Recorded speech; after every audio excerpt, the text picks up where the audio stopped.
Hello दोस्तों, स्वागत है आप सभी का यस कहानी 369 में। आज की कहानी है 6 बेटियों का बाप। 5 बेटियों की माँ होना कोई मामूली बात नहीं होती। सबसे ज्यादा मुश्किल तो तब बढ़ती है जब पति ही बेटियों से नफरत करता है। पहली बेटी पैदा हुई तो ससुराल वालों ने झूठे में मुबारकबाद दी थी, मगर एक के बाद एक बेटियों की पैदाइश से ससुराल वालों ने मेरा जीना मुश्किल कर दिया था। शायद जिस गांव में मैं रहती थी वहां पर एक औरत को सम्मान तभी दिया जाता है जब वह बेटियों के साथ बेटों के भी मां बने।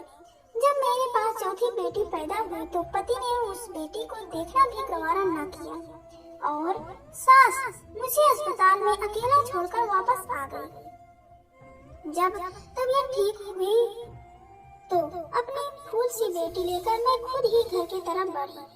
जब मैं अस्पताल से बाहर निकली तो एक गरीब बूढ़ी औरत बाहर बैठी थी। मुझे देखकर खुश हुई और बच्ची को मांगने लगी। मैंने बच्ची को दे दिया तो कहने लगी, परेशान मत हो, एक दिन तुम्हारा पति तुझे जरूर मानेगा। मैं थोड़ा सा मुस्कुराई। घर आते ही मुझ पर मुसीबत टूट पड़ी थी। पति ने मेरा स्वागत थप्पड़ मारकर किया था। सास ने मुझसे मेरी बेटी को लेकर बिस्तर पर पटकने के अंदाज में रखा और कामों को मेरे हाथ में पकड़ा दी। मेरी जेठानी जो 3 बेटों की माँ थी, बात बात पर बेटों की माँ होने का रोब जमाया करती। मैं खामोशी से सब्र का घूंट पीती रही। जिंदगी गुजरने लगी। मेरी बच्चियों को बाप और दादी का प्यार नहीं मिला। अक्सर मैं सोचा करती कि बेटियां भी तो भगवान की बनाई हुई होती हैं। सब कुछ भगवान के हाथ में होता है। जिसे चाहे बेटा दे, जिसे चाहे बेटी दे, फिर क्यों इसका कसूर एक औरत को ही ठहराया जाता है। धीरे धीरे समय बीतता गया और मैं एक बार फिर से प्रेग्नेंट हो गई। 4 बेटियों के बाद अब मेरी भी यही राय थी कि अब मुझे भगवान बेटा दे दे ताकि इस बार मैं सास और पति के भरोसे पर उतर सकूं। समय जैसे तैसे गुजर रहा था। मेरा डर बढ़ते चला जा रहा था। मेरे पति मुंबई में काम करते थे। इस बार तो उसने साफ साफ कह दिया था कि अगर इस बार भी तुमने बच्ची को जन्म दिया तो मैं तुम्हें डिवोर्स दे दूंगा। उनकी इस धमकी से मेरा शरीर कांपने लगा था। मैं पूरा दिन रोती रही थी और भगवान से प्रार्थना करती रहती, पर शायद मेरी मुसीबतें अभी खत्म नहीं हुई थी। उस रात जब अस्पताल में मुझे होश आया तो नर्स मेरे सर के पास खड़ी थी। मुझे होश आता देखकर मुस्कुराते हुए बोली, मुबारक हो आपको, आपने एक प्यारी सी बेटी को जन्म दिया है। उसके यह सब मुझे सदमे में ले जा चुके थे। मेरी आंखों से आंसू बह रहे थे। एक बार फिर मैं अपनी और मेरी बेटी एक खतरनाक पाप की सजा भुगतने वाली थी। मेरा दिल चाहा कि मेरी सांसें वहीं रुक जाए और मैं इस मुसीबत से बच जाऊं, मगर यह मुमकिन नहीं था। वह नन्ही गुड़िया रो रही थी। मैं उसे सीने से लगाकर रो रही थी। काश वह किसी और के यहाँ जन्म लिए होते। यहाँ बेटे की सूरत मेरी गोद में डाल दी जाती, लेकिन मैं भगवान की राह में राजी थी। यह 5 फूल मुझे मेरी जान से भी बढ़कर थी, मगर अब मैं पति और सास से तंग आ चुकी थी। अस्पताल के बाहर बैठी औरत मेरी हालात देखकर इस बार उसने बच्ची को नहीं मांगा था, बल्कि दुआ देते हुए बोली, भगवान से कभी उम्मीद मत छोड़ना। बहुत जल्द तुम्हारे दिन फिर जाएंगे। मैं दिल में दर्द की सांस खींचते हुए सर को हिलाई। रात के 8:30 बज चुके थे जब मैं रिक्शे में बैठकर अकेले घर तक पहुंची थी। मेरा शरीर कांप रहा था। मैं हिम्मत करके दरवाजे पर आई। एक बार, 2 बार, यहाँ तक कि 1 घंटा गुजर चुका था, मगर किसी ने आकर दरवाजा नहीं खोला। अंदर से मेरी बेटियों के रोने की आवाज आ रही थी। अंधेरा हो चुका था, मगर किसी ने भी दरवाजा नहीं खोला। मैं भी दरवाजे से टेक लगाए बैठी रो रही थी। आधी रात को मुझे दरवाजा खोलने की आवाज आई। मैं झट से उठकर खड़ी हो गई। दरवाजा मेरी बड़ी बेटी ने खोला था। मैं फौरन अंदर आई और उससे लिपट कर रोने लगी। मेरे ना होने पर उन चारों ने न जाने कौन कौन से जुर्म बर्दाश्त किए होंगे। मेरा पति बेखबर हो सो रहा था। मैं भी खामोशी से अपनी पांचवी बेटी के साथ कमरे में जाकर सो गई। कमजोरी और थकान से मैं जल्दी ही गहरी नींद में सो गई। मेरी आंख तब खुली जब मेरे पति रूपेश ने मुझे मेरे बालों से पकड़कर उठाया था। मैं पहली बार उनका गुस्सा देखी थी। मुझे डर लगने लगा था। मैं ऐसा लगता जैसे मुझे जान से ही मार देगा।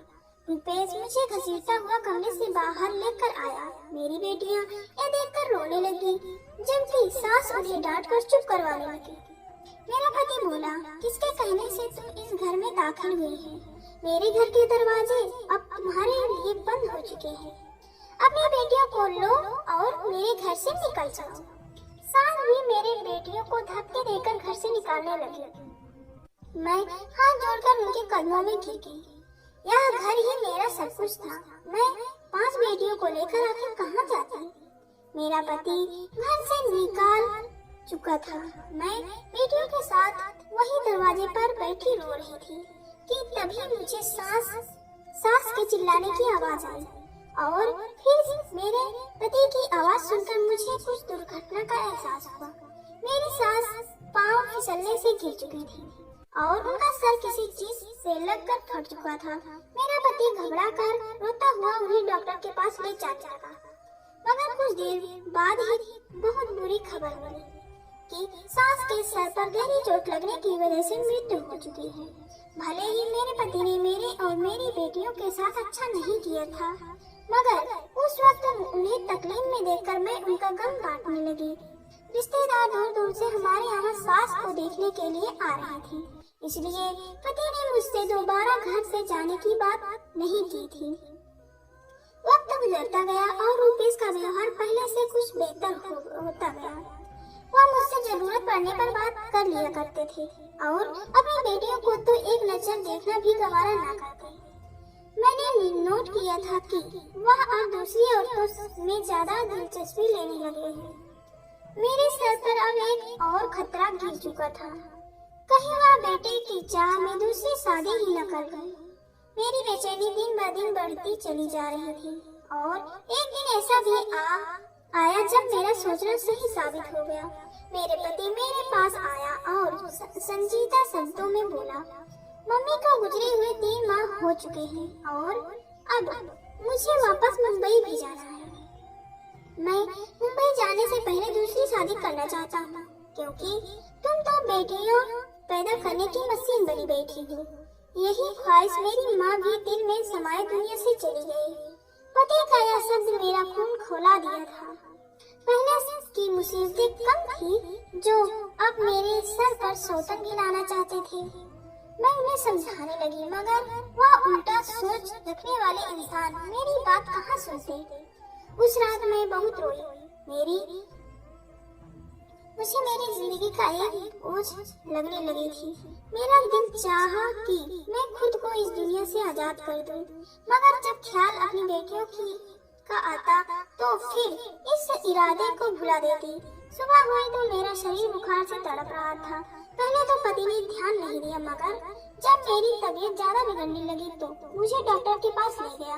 मुझे हैरानी तब हुई जब डॉक्टर ने कहा कि आप माँ बनने वाली हैं।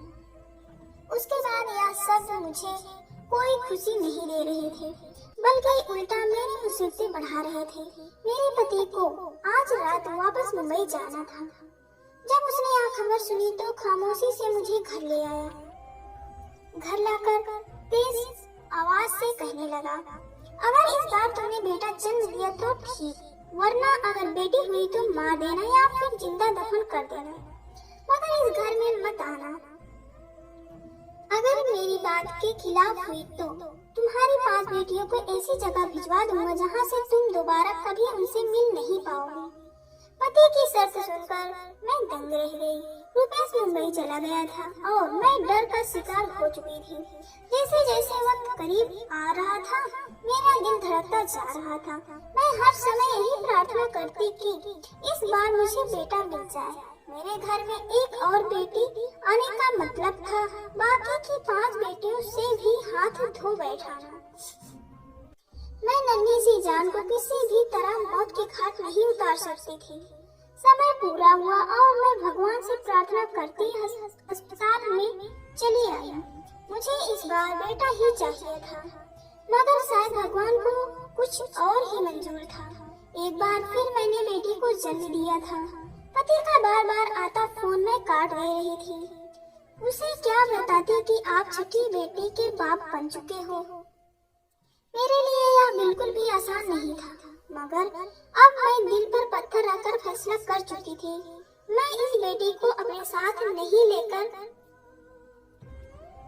लेकर जाऊंगी। मैं इस मासूम बच्ची को मारने का सोच भी नहीं सकती थी और न ही उसे जिंदा दफन कर सकती थी। मुझे कोई बीच का रास्ता निकालना था और यह काम शायद मेरे लिए दुनिया का सबसे मुश्किल काम था। मैं अस्पताल से बाहर निकली, सामने वही गरीब औरत बैठी थी। न जाने उस वक्त मैंने दिमाग में क्या सोचा। मैंने उस गरीब औरत को अपने साथ ले लिया और अस्पताल से हटकर दूसरी जगह पर चली आई। वह औरत हैरान थी, मगर जो बात मैंने उससे कहा उसे सुनकर वह एकटक मुझे देखने लगी। कुछ देर खामोश रहने के बाद उसने हाँ में सिर हिलाया और मेरी बेटी को मेरी गोद से उठा लिया। मेरा दिल उस वक्त टुकड़ों में बट गया था। एक माँ के लिए अपने बच्चे को खुद से जुदा करना बिल्कुल आसान नहीं होता। मैं दिल पर पत्थर रखकर घर की तरफ वापस आ गई। घर पहुँचते ही रुपेश का फोन आया। शायद वह मेरे जवाब का इंतजार कर रहा था। मैंने डरते हुए उसे बताया कि मैंने एक बेटी को जन्म दिया है। रुपेश उसके जवाब में कुछ न बोला और कुछ देर बाद वह कॉल काट चुका था। वक्त गुजरता गया और रुपेश को गए हुए 3 साल बीत गए। इस दौरान वह एक बार भी वापस कश्मीर नहीं आए थे और न ही मुझसे कभी बात करने की कोशिश की थी। हर महीने पैसे जरूर भिजवा दिया करते थे, जिससे मेरा और मेरी बच्चियों का गुजारा हो जाया करता था। मुझे दोबारा वह गरीब औरत कहीं नजर न आई थी और मेरी 5 बेटियां मेरे पास मौजूद थी, मगर मुझे रह रहकर उस बच्ची की याद सताती रहती थी, जिसे मैंने 3 साल पहले एक गरीब औरत को दे दिया था। अब तो लोग तरह तरह की बातें करने लगे थे। कुछ का कहना था कि रुपेश मुंबई में किसी दूसरी लड़की से शादी कर ली है और मेरे भांजे बता रहा था कि रुपेश की दूसरी पत्नी ने बेटा पैदा हुआ है। इन लोगों की बातें मुझे परेशान कर रही थी। मैं जब भी पति को कॉल करती वह मेरा फोन नहीं उठाते थे। अब तो उन्होंने पैसे भेजना भी बंद कर दिया था। अब भीख मांगने की नौबत आ चुकी थी। जब घर में पूरे खाने पीने की चीज खत्म हो गई थी, तो मैंने खुद काम करने का फैसला किया। जहाँ भी काम मांगने जाती तो लोग मेरा मजाक उड़ाते कि पति मुंबई में लाखों कमा रहा है और पत्नी घरों में नौकरी ढूंढ रही है। पति का इंतजार करते करते 18 साल बीत गए। मैंने अपनी 3 बेटियों की शादी कर दी थी। 18 सालों में मैंने झाड़ू पोछा करके अपनी बच्चियों को पाल पोस कर बड़ा किया था, जबकि पति ने इस दौरान एक बार भी पलट कर नहीं देखा था। सोमवार का दिन था जब मैं भगवान की पूजा कर रही थी। अचानक दरवाजे पर दस्तक हुई। जब मैंने दरवाजा खोला तो एक पल के लिए मैं सदमे में चली गई। मेरा पति रुपेश 18 साल के बाद मेरे सामने खड़ा था। मुझे देखकर हल्का सा मुस्कुराया और अंदर आ गया। उसने घर आते ही मुझसे बिना कुछ बात किए सिर्फ इतना कहा, अब हमेशा के लिए कश्मीर वापस आ चुका है और अब सारा कारोबार यही करेगा। मुझे तो हैरत तब हुई जब उसने कहा कि वह पिछले 2 महीने से कश्मीर में ही आया हुआ था। मैं खामोशी से उसकी बातें सुन रही थी। वह अपने बैग से कपड़े निकालकर फ्रेश होने चला गया था। 18 सालों में मुझे रुपेश के बिना जीने की आदत हो चुकी थी, मगर तकलीफ तो तब हुई जब उसने आकर एक बार भी अपनी बेटियों के बारे में ना पूछा और ना ही मुझसे यह पूछा कि इन 18 सालों में मैंने कैसे अपना और उनका पेट भरा। शायद यहाँ भी मुझे ही सब्र करना था। रुपेश बाहर निकला और कुछ ऐसा शब्द बोला उसे सुनकर मेरी सांस रुक गई थी। वह कहने लगा कि वह कश्मीर में एक लड़की को पसंद कर चुका है। उसका नाम पूजा है अगले सोमवार को उसकी पूजा के साथ विवाह है। वह मुझे बता कर दोबारा घर से जा चुका था। मैं उसे जाता देखती रह गई। क्या कोई इस हद तक भी लापरवाह हो सकता है? उसकी बेटियां उसके प्यार के लिए तरस रही थी, मगर उसे कोई परवाह नहीं थी। सोमवार का दिन भी आ चुका था। घर को दुल्हन की तरह सजा दिया गया था। मेरी बेटी खामोशी से एक कमरे में छुपकर बैठ गई थी। उन्हें इस शादी से कोई दिलचस्पी नहीं थी। रुपेश बहुत खुश था।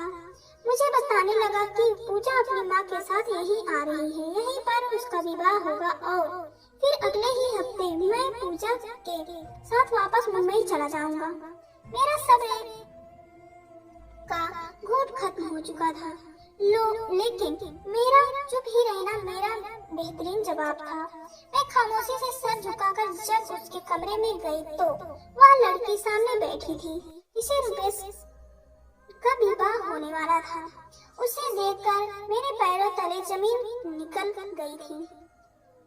उस लड़की की उम्र 17-18 साल थी, जो अपनी नजरों से बार बार मुझे देख रही थी, जबकि वही दूसरी तरफ मेरा पति उस लड़की की माँ को पैसे पकड़ाता हुआ न जाने क्या बातें कर रहा था। पैसों की भीड़ में आज एक औरत को मासूम लड़की का चेहरा नहीं दिखाई दे रहा था। तभी रुपेश की कॉल आई और वह खामोशी से कमरे से निकल गया। मैंने जब उस लड़की की माँ को देखा तो मुझे लगा कि इन्हें पहले भी कहीं देख चुकी हूँ, मगर कहाँ, याद नहीं आ रहा था। वह औरत भी बार बार मुझे ही घूर रही थी। मैं जल्दी से कमरे से निकलकर आई और अपने दिमाग पर जोर देने लगी। पंडित आ चुके थे। तभी से मेरे दिमाग में ख्याल आया और मेरे होश उड़ गए। यह कैसी मुसीबतें टूटने वाली थी। मेरा शरीर सुन्न होने लगा था। तब मैं बाहर निकली और जाकर पूजा की माँ को पकड़कर अपने सामने किया और मैं उसे देखकर बोली कि तुम वही औरत हो ना जिससे मैंने अपनी बेटी को दे दी थी। मेरी बात सुनकर वह हक्की बक्की रह गई थी और बोली, हाँ मैं वही हूँ, मगर तुम कौन हो? रुपेश सवालिया नजरों से हमें देख रहा था। मैं गुस्से से बोली कि मैं वही औरत हूँ जिसने 18 साल पहले अपने इसी पति के डर से अपनी बेटी को तुम्हारे हवाले किया था। यह खबर किसी पाप की तरह गिरी थी। रुपेश घबराया हुआ था। वह औरत सीने पर हाथ रखकर जमीन पर बैठ चुकी थी, जबकि पूजा हैरत से मुझे देखने लगी थी। जब रुपेश होश में लौटा तो उस औरत से सवाल करने लगा। वह औरत अब मालदार हो चुकी थी, लेकिन मेरी बात पर सच मान गई। पूजा मेरी और रुपेश की बेटी थी। अगर एक ही पल की देरी हो जाती तो न जाने कौन सी मुसीबत टूट पड़ती।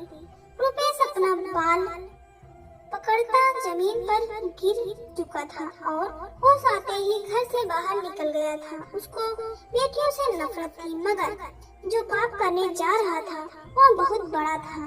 पूजा जमीन पर बैठी रो रही थी और मैं बेबसी से उसे रोता देखकर उसे सीने से लगाकर रोने लगी।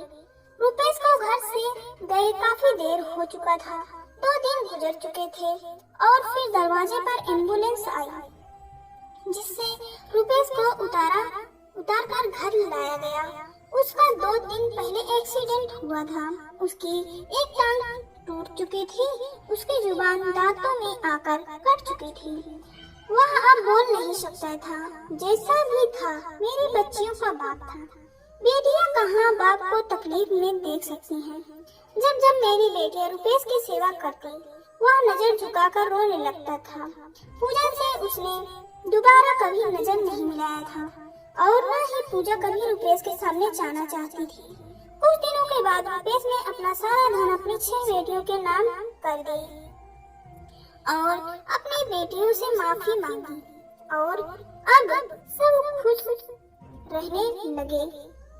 और मेरे प्यारे दोस्तों, कहानी यहीं तक। आप सभी को कहानी कैसी लगी हमें कमेंट करके जरूर बताएं। अगर पसंद आए तो लाइक शेयर और चैनल को सब्सक्राइब करें। और पूरी कहानी सुनने के लिए आप सभी का दिल से धन्यवाद।